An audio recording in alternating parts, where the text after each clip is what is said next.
Le dossier du jour, c'est avec vous, Déborah Muzinga, bienvenue. Merci Judith. Avec vous, nous faisons un retour en RDC qui serait classé parmi les pays les plus pauvres du monde. Alors dites-nous, quels sont les indicateurs qui entrent en musique pour qu'un pays puisse être pauvre ? Alors, de manière générale, Judith, il faut savoir que pour parler d'un pays pauvre, il faut prendre en compte les indicateurs suivants, notamment l'indice des revenus, l'indice de capital humain et l'indice de vulnérabilité économique et environnementale.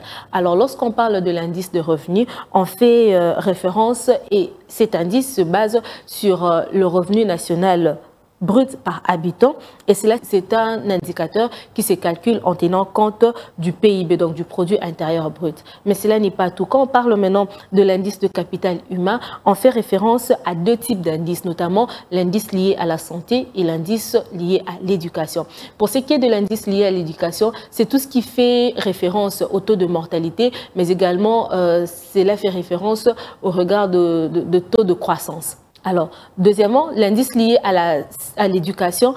Quand on parle de l'indice lié à l'éducation, cela repose sur la synthèse de taux de scolarisation. Parlez-nous un peu de manière précise le sondage de l'année 2023. Le sondage présenté par le FAO pour 2023 fait état de 44 pays en Afrique, 8 au niveau de l'Asie et 2 au niveau de l'Amérique.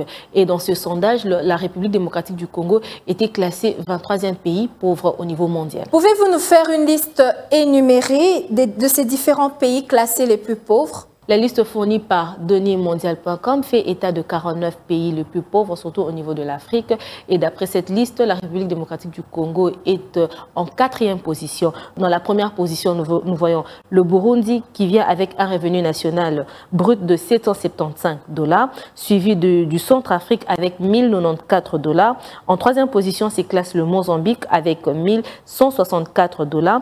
En 4e place, comme on l'a dit, vient la République démocratique du Congo avec 1248 $.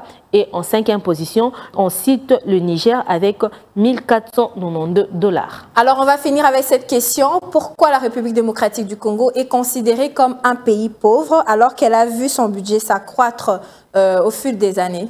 Ce contraste s'explique par le fait que le revenu de ménage demeure médiocre. Aussi, à côté de cela, il faut quand même prendre en compte cet accès difficile à l'eau potable, à l'électricité, mais aussi on parle ici de l'absence d'infrastructures et il faut également prendre en compte la question de l'insécurité qui sévit à l'est du pays et cette instabilité en ce qui concerne le taux de change. Merci à vous, Déborah Muzinga, pour toutes ces précisions. Judith Onamakasi, à moi de vous remercier.